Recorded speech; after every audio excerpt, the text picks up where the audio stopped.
On the evening of September 1st, 1969, in the small town of Sheffield in Berkshire County, Massachusetts, residents began noticing strange lights in the sky. What followed that night, and what witnesses would later describe, has become one of the most unusual cases in American UFO history. Approximately 40 people reported seeing a solid craft that evening, though decades later, Connecticut State Judge Kevin Titus, who investigated the case extensively, estimated the true number of witnesses may have been closer to 250. Several of those witnesses claimed they had been taken aboard the object by its apparent occupants, with the majority of the abductees being children. The case stands alone in American history as the only UFO encounter to receive official historical recognition by a state historical society, and it remains as divisive today as it was when it occurred more than half a century ago. Many witnesses described the object as disc-shaped and capable of movements unlike anything they had previously seen. A significant portion of those who observed the lights that evening later reported feelings of lost time, with some unable to recall large portions of the night. In the days and weeks that followed, confusion spread through the town. Young schoolchildren began drawing disc-shaped craft in the night sky on their papers at school. Local radio stations received numerous calls from residents wanting to record what they had witnessed. Decades later, David Isey, the general manager of radio station WSBS, recalled that many of the people who called in didn't know it was a UFO, but that they knew something bizarre had happened. Robert Kroll, director of the Great Barrington Historical Society, noted that many children were coming into school talking about the event. One of these was his own student, whose father was the police chief in town. Robert emphasised that these were reliable people, not self-promoters. Among the most detailed accounts comes from Thomas Reed, who was 9 years old at the time. On the evening of September 1st, Thomas was travelling home from a restaurant with his mother, his grandmother and his younger brother. Their car was crossing the Sheffield Bridge when the encounter began.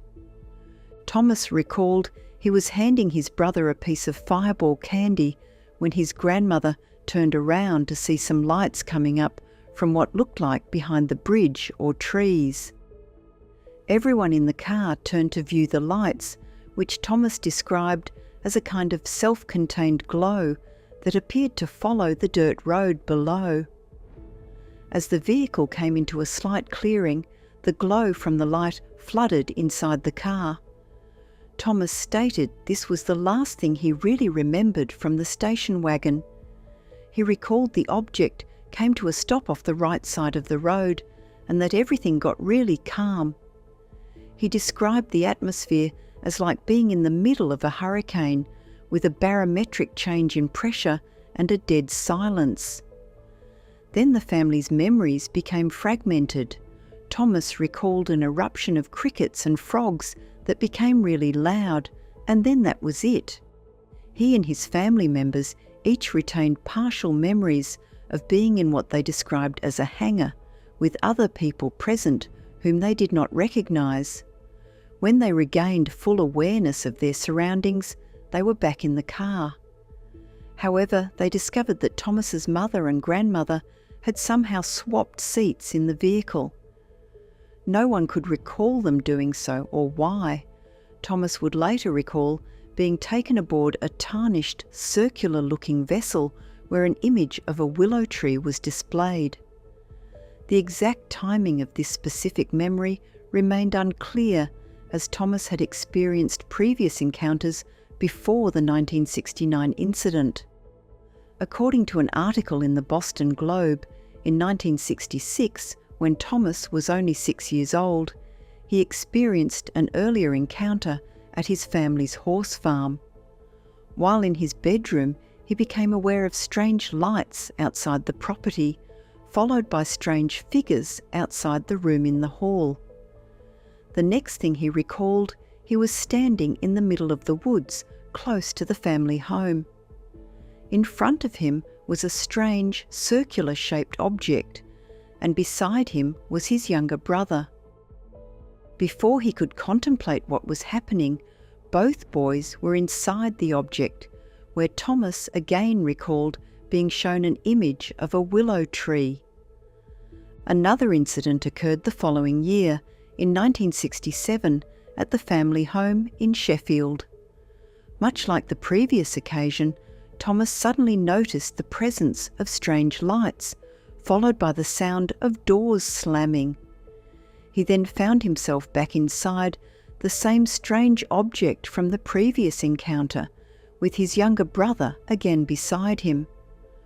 On this occasion, he could not recall any further details, other than waking up on the driveway of his home. His mother, clearly panicked, was searching for him and asking where he had been. The Reed family could offer no explanation for what had happened after the glowing object appeared above their vehicle on September 1st, only that something most certainly had. If you're enjoying this video, don't forget to hit like. It really helps to keep the channel growing. And if you're new here, subscribe and tap the bell icon so you never miss our latest videos. We've got lots of strange and fascinating stories coming up, and we'd love to have you along for the journey. Thomas Reed was not alone in reporting an abduction experience that night. Tommy Warner, a young boy, was at home with friends when the encounter began. The group was colouring when Tommy suddenly had a strange urge to go to the window. Once there, he heard a voice enter his mind, telling him he needed to go home. Already late in the evening, Tommy told his babysitter Debbie that he had to leave, and he promptly went outside. He was clearly shaken by the voice, later claiming he believed it was the voice of God speaking to him. Tommy had run only a few steps from the house when he felt a strange sensation permeate his entire body. To him, nothing else seemed unusual. Debbie, however, had gone to the door to follow the young boy. She observed that although Tommy appeared to be running, he was running on the same spot, not moving forward. A moment later, Tommy stopped his running motion and turned around. It was there that he witnessed a bizarre object descending out of the sky toward him. It came to a stop almost directly above him. Then a beam of light emerged from the underside, shining directly on him. The next thing he knew, his arms were pulled backward by some kind of invisible force, and he felt as though the air was sucked right out of him. Debbie, still watching from the doorway, later corroborated what Tommy described. As she looked on in disbelief, Tommy suddenly vanished into thin air. Several minutes later, Tommy found himself waking up. He was lying on the ground on the opposite side of the property, with the light still shining down on him, holding him to the ground. Then, a moment later, the light too disappeared. Another witness that evening was Jane Green, whose account proved equally striking. She and her friend Jane de Grace were driving toward Great Barrington when several bright lights suddenly became visible a short distance ahead of them. At first, Jane thought the lights were those of a police car. However, they quickly became so bright that she was forced to bring her car to a stop because she was blinded by them. She noticed another driver in front of her had seemingly decided to do the same. After a moment or two, the two women exited the vehicle to get a better view of what the lights might be. When they did, they were confronted with the sight of a huge object making its way over the road in front of them. Jane recalled that the object was so large she could not see the end of either side of it. It was dark in colour, though she could not tell exactly what colour it was, and it was completely silent the entire time it was in sight.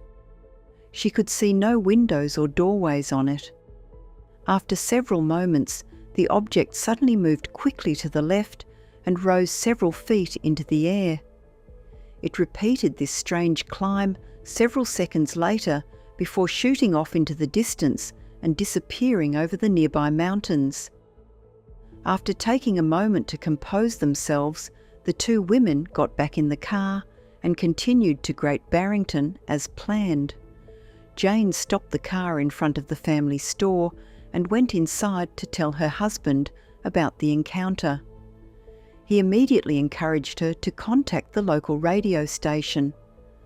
Jane contacted WSBS Radio and was invited to the studios. There she met with the station's director, Tom J., who took notes on her account but did not believe she had seen what she thought she had. Within hours, however, the station was being flooded with calls from local residents claiming very similar sightings.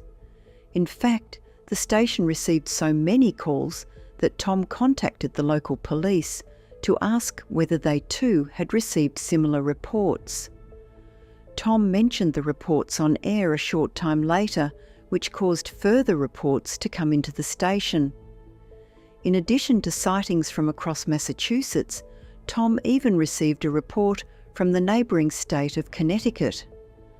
Melanie Kirchdorfer, a young teenager at the time of the encounter, provided another account. She claimed she had been at Lake Mansfield with her family on the night in question when a sudden blinding white light appeared in front of them. After readjusting their vision, the family could make out a disc-shaped object.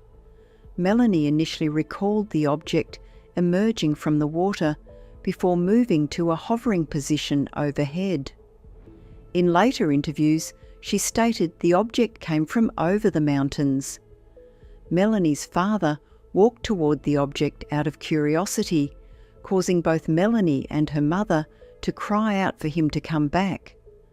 From that point, Melanie's memories of the encounter became hazy and disjointed. She recalled levitating in the air and of being inside a strange room, which she assumed was inside the object. Other children were in the room with her. These children would vanish into thin air one by one, as if being transported to another room, or perhaps back to where they were taken from. Melanie then found herself walking in the woods, feeling confused and lost. She did, however, manage to negotiate her way back home. A lesser-known sighting occurred several hours later in the town of Walpole, also in Massachusetts, at around 2:30 a.m, going from September 1st into the 2nd. According to the report, the witness, who was a teenager at the time, was in their bedroom with the shades pulled down and the windows slightly open to meet the bottom of the shades. They heard a loud rustling noise in the trees outside, which caused them to open their eyes. When they did, they could see blinking red lights outside of the bedroom window. At first, the witness thought there must be a fire engine outside, but they soon realised they could hear none of the sounds associated with such a vehicle, not least its engine or sirens. The witness quickly got out of bed and made their way to the second-floor window, expecting to see the street and other houses below. Instead, all they could see was a row of lights that were slowly blinking red, then changing to white and red again. These lights were clearly on the side of a grey object that was approximately the same level as their window. The object, which the witness recalled as being distinctly oval-shaped, remained perfectly still, simply hovering where it was without making a sound. A little uneasy about what might happen next, the witness backed away from the window, keeping their eyes on the object, and returned to bed. After several minutes, the red flashing lights disappeared, and the normal glow from the street lights entered the bedroom as usual. The witness recalled they were unable to fall asleep that evening. As soon as daylight arrived, They went outside to see if there was any evidence to be found of the nightly visitor. There was nothing. When they asked their parents and neighbours if they had seen the strange object, all insisted they had not. Given the description of the craft, as well as the location and date of the sighting, it is generally considered connected to the Berkshire County incident. Whether the witness was also abducted that evening and cannot recall the incident remains an open question. Some aspects of the case have drawn criticism. Many of the radio recordings that were received on air have either been destroyed or are lost. This could be nothing more than standard practice, accidental, or any number of other possibilities, but some have found it suspicious. When Berkshire historian Gary Lavelle examined this aspect of the case, he concluded that the reports did not exist because the local newspapers had not taken the claims seriously and had ignored them. Whether the newspaper stories ever existed remains debated. What is documented is that a police unit from the Sheffield Police Department was sent to the area to investigate numerous reports they had received of a UFO. Melanie Kirchdorfer's initial account of the object emerging from the lake has drawn the attention of researchers who have, in recent years, examined the possibility that such objects come from beneath the water rather than from outer space, or at the very least use the world's oceans, seas and lakes to traverse the planet. Melanie also claimed to have seen other children aboard the craft. One of them, it has been suggested, was Tommy Warner. Tommy himself stated that he recalled specifically seeing Melanie with a look of fright and fear on her face. When the pair eventually met, Melanie believed they shared a strange bond, as if they were siblings. The Reed family experienced social consequences from their account. Thomas and his family suffered a sort of isolation from the rest of the community, finding themselves very much outsiders in their own hometown. Tommy Warner also offered that he had been shunned by his peers and was even bullied at times while growing up. When this is considered, it is difficult to see what any of the witnesses had to gain from lying, or how they might have orchestrated such a story in the first place, having previously never met one another. The community memory of the event was strong enough that it became known locally as the 1969 Berkshire UFO event, and it is still talked about today. In 2015, as reported in the Boston Globe, the Great Barrington Historical Society and Museum officially granted the event historical status. This made the incident the first UFO encounter in the United States to be officially recognised as a historical factual event. A monument was commissioned at the location of one of the encounters, on the banks of the Housatonic River, close to where Thomas Reed claimed to have witnessed the object and been taken aboard it in Sheffield. The plaque read, "On behalf of the citizens of the Commonwealth of Massachusetts, I am pleased to confer upon you this Governor's citation in recognition of the off-world incident on September 1st, 1969, which engaged the Reed family, which has been established. Your dedicated service to this incident was factually upheld, founded, and deemed historically significant and true by means of Massachusetts historians.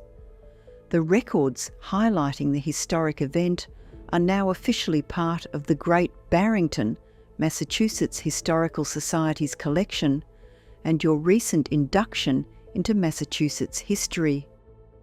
Several years after the monument was unveiled, town officials decided to move it approximately 50 feet onto the land of a friend of Thomas's, following a prolonged dispute between those for and those against the monument.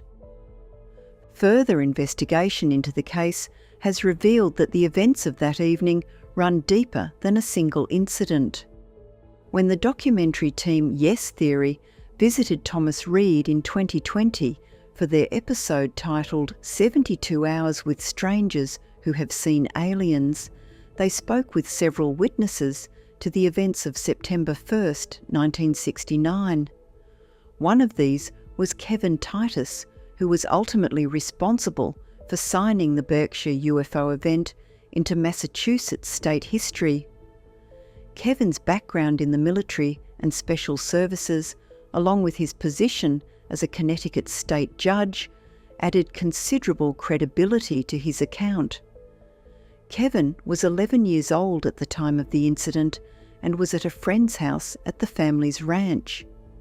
His father had asked him and his friend Jimmy to go and gather several cows that had strayed further than they should.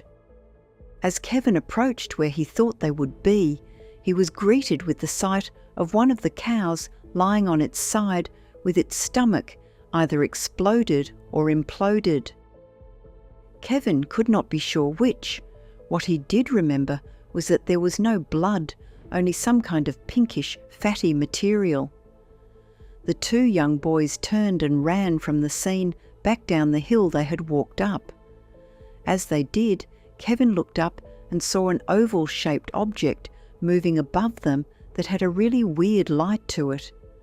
The two boys thought it could be some kind of helicopter and continued running until they reached the house, where they told Jimmy's parents what had happened. At first, the two adults dismissed the boys as having made a mistake.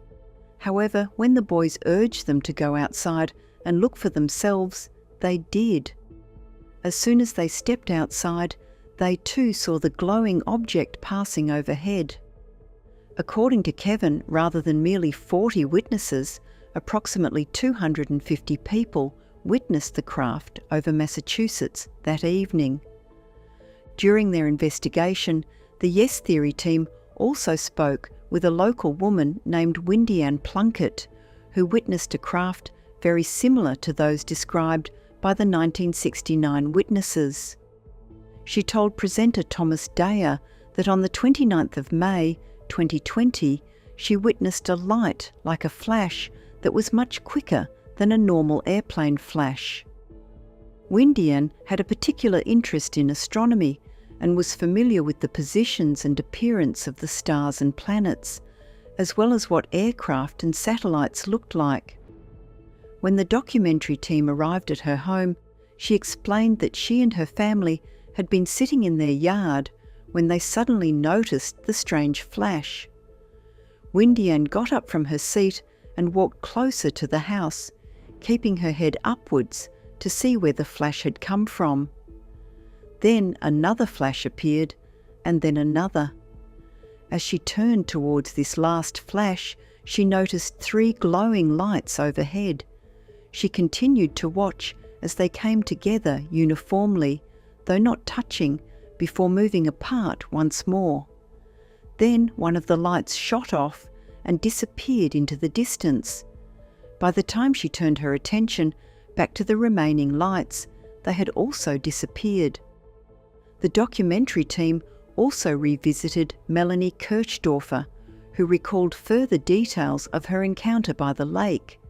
She claimed that after calling to her father to come back from attempting to get closer to the craft, the next thing she knew, she was waking up in a strange room she described as metallic-like glass with a red glow to it, lying on some kind of table. Although she could recall these surroundings, she could not recall seeing any strange creatures or whether they performed any kind of experiments or procedures on her. Her next memory was of being in a different room, surrounded by many other children.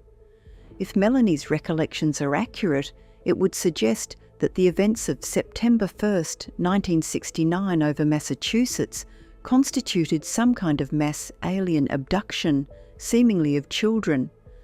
Melanie further revealed that upon waking, she was suffering from terrible stomach pains, pains for which she still has no explanation. As previously noted, she had to make her own way home because her parents had gone. She found them at home waiting for her. Neither her parents nor her sister could recall how they had arrived back at the house or why they had not stayed at the lake to look for their daughter. This parallels the gap in memory experienced by the Reed family, who could not remember why Thomas's mother and grandmother had swapped seats in their car. Her parents could recall seeing the object right up until Melanie's father tried to approach it. Despite this, they told their daughters not to talk about the encounter to anyone, for fear that people would think they were nuts. Melanie was at first resistant to this, which resulted in her parents locking her in the basement for several hours to stop her from talking about it.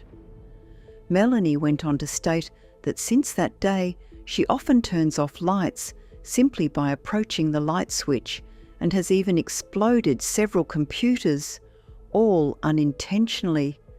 This is an interesting detail, as many people who have been victims of alien abduction, particularly repeat abduction, often report similar bizarre activity when they are near electrical equipment. Melanie is also of the belief that her health has never been the same since the encounter, pointing to several specific ailments such as sinus trouble, eyesight issues, and persistent stomach cramps and aches.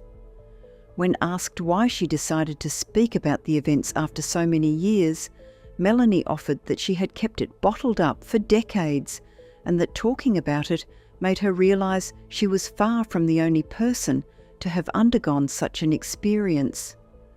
The 1969 Berkshire UFO case raises several questions that remain unresolved. Thomas Reed's prior encounters in 1966 and 1967 suggest that the September 1969 event may not have been a random occurrence for him, but rather part of a pattern of targeting. Whether the other witnesses who claimed to have been taken aboard the craft had previous encounters of their own is unclear. The possibility that multiple children from the same area all found themselves inside the same object that night raises the question of whether the event represented a coordinated, pre-planned abduction program, with Thomas Reed possibly being the intended primary subject rather than a chance encounter. It is worth noting that while reports of alien abduction rose sharply in the 1970s and 1980s through major media outlets, such reports were occurring in earlier decades as well, particularly as the 1960s progressed. If those who claim to have been taken aboard the craft that evening are accurate, they could be among some of the earliest abductees of an organised program, speculative as that characterisation might be. Critics of the case point to the missing radio logs, the lack of physical evidence, and the subjective nature of recovered memories. Skeptics have suggested that confusion, misidentification, or mass hysteria could account for the reports, particularly given the era's widespread interest in UFOs. Supporters of the case point to the consistency of testimony across multiple unrelated witnesses. The fact that many of the witnesses were children at the time, the social costs the witnesses experienced after speaking out, and the official historical recognition granted by the Great Barrington Historical Society, which remains unique in American history.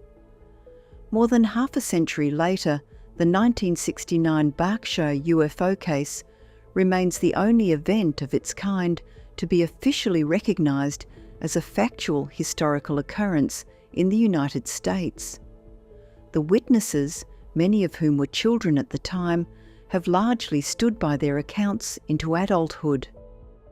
Whether the explanation lies in an extraterrestrial encounter, a shared psychological phenomenon, or something else entirely, the events of September 1st, 1969, in Berkshire County, Massachusetts, continue to be debated and examined today.